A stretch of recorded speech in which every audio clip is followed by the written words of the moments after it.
Europe 1, le journal de Roland Garros.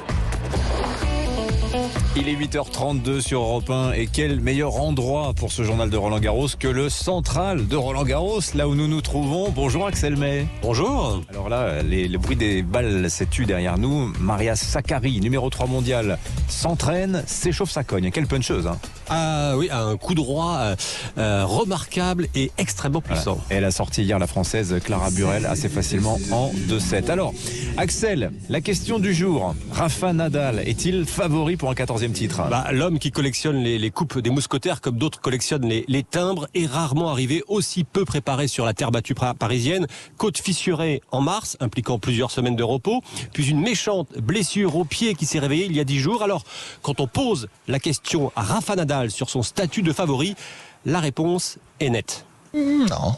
Voilà. Et Nadal de préciser sa pensée. Certainement pas si on regarde les résultats. Les résultats disent que je ne suis pas le favori. Mais c'est quelque chose qui ne m'a jamais beaucoup préoccupé. Sans doute que quand j'étais favori, je ne me voyais pas comme tel.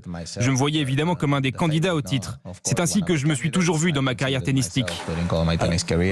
Alors je rappelle quand même qu'en janvier, un Nadal qu'on disait à court de forme a remporté son 21e titre du Grand Chelem à Melbourne. Rafa débutera cet après-midi son Roland Garros sur le court central face à un Australien, Jordan Thompson. Alors qui sera le favori si ce n'est Nadal? Peut-être le numéro 1 mondial, Novak Djokovic, après sa rocambolesque expulsion d'Australie parce qu'il n'était pas vacciné contre le Covid.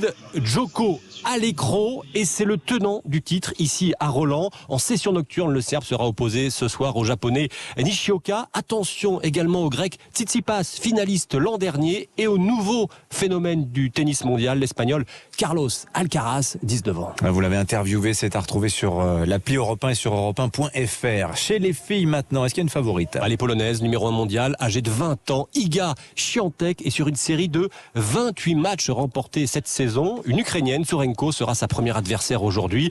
Vainqueur surprise l'an dernier, la Tchèque Krejcikova est évidemment aussi une candidate au titre, avec hier les deux premières surprises de Roland. Ons Jabeur, la Tunisienne, et Garbiñe Muguruza, l'Espagnol, sont déjà passés à la trappe. Oui, des pointures, hein. Les regards seront tournés aussi vers une ex-numéro 1 mondiale. Je vais vous expliquer pourquoi. Naomi Osaka s'était brutalement, vous vous en souvenez peut-être, retirée de Roland l'an dernier, évoquant un mal-être profond. La voici de retour à Roland après avoir traversé une période de dépression. Et écoutez son silence gêné quand un confrère lui a demandé comment elle appréhendait ce retour. I was very worried.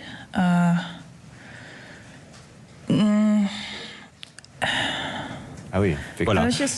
Et Osaka explique ensuite qu'elle se sent mieux, mais on comprend entre les lignes, et dans ses silences, qu'elle est encore fragile. Céline, vous voulez... Oui, je disais qu'à ce sujet, ils avaient prévu cette année une quiet room, c'est-à-dire une salle tranquille pour les joueurs, et ils ont vraiment fait de la santé mentale des joueurs une priorité, puisqu'ils ont même prévu une assistante téléphonique et des conférences de presse qui seront plus courtes si jamais les joueurs sont mal à l'aise. SOS détresse raquette. Même des psychologues et des cours de yoga, c'est dire. Donc, elle a le bien-être au centre du jeu.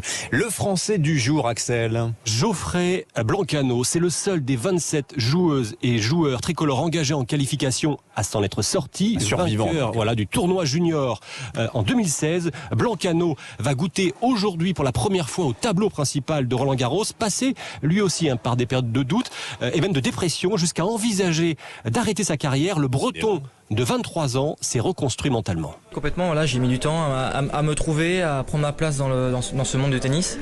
J'étais un peu trop gentil, un peu trop encore dans le monde des juniors, un peu tous amis. J'ai beaucoup discuté avec des psychologues, vu des gens pour essayer de m'ouvrir à ça et prendre de la confiance en moi. Et aujourd'hui, ça se voit un peu plus sur le terrain où c'est beaucoup plus développé, quoi. Alors à suivre aussi chez les Français, Pellemel, Gasquet, Paire, Moutet ou encore Diane Paris et Elsa Jacquemot. Merci beaucoup Axel, décidément ça va pas fort dans la tête des tennismen et women, hein. Ça c'est assez frappant. On vous retrouvera tous les jours à 8h30 pour ce journal de Roland. Merci beaucoup Axel May. Le temps à Nissa, Dadi, journée bien pluvieuse. Et oui, pour ce deuxième jour du tournoi de Roland Garros, on a beaucoup de pluie sur la moitié nord du pays. Ça va de la Normandie jusqu'au bassin parisien en passant par les Hauts-de-France. Donc ne partez pas sans le parapluie aujourd'hui et ne partez pas sans la petite veste, on s'est habitué aux débardeurs là, ces derniers jours. Là, ça s'est nettement rafraîchi. Alors cet après-midi, les orages qui ont touché le sud-ouest hier sont en train de remonter. Ils arrivent en Alsace, en Bourgogne-Franche-Comté, en Auvergne-Rhône-Alpes cet après-midi. Des orages qui pourront être, comme hier, assez violents, avec de gros coups de tonnerre, de la grêle et puis des cumuls d'eau assez importants. Malheureusement, pas assez pour lutter contre la sécheresse. On a du très beau temps dans le sud, en Provence, sur la Corse. C'est un petit peu couvert sur la Croisette pour le festival. Les températures, elles baissent franchement. Seulement 16 à Brest, 17 à Quimper, 19 à Biarritz, 21 pour Paris, 23 à Clermont-Ferrand.